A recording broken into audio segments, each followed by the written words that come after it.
Hello, hello, hello. Thank you for tuning in. Today's video will be focused on reports, most specifically the policy and client detail report. So let's get into it. Here on the left-hand vertical toolbar, we're going to click on reports. And under your base report section, we'll scroll down to policy and client detail.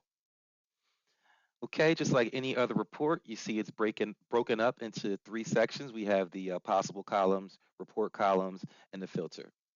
Okay, this is a very common report pulled by agencies. Can give you a snapshot of all of your clients and their policies, and you can customize it to your liking.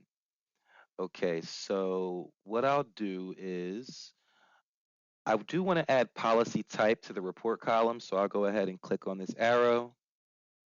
Okay, you also have the ability to move these around so that they can appear where you want them on the report. I'll put this at the top.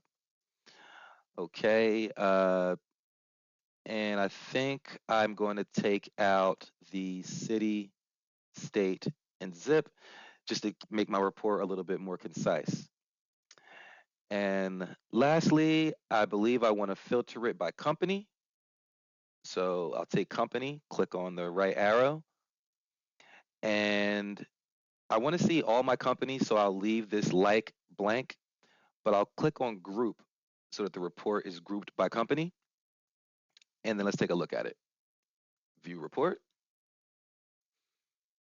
Okay, so as you see, company empty is listed up here, but they're all grouped together. And then other fictitious companies that we've created are listed here, and everything is grouped by company. We have our policy type, location, client name, etc.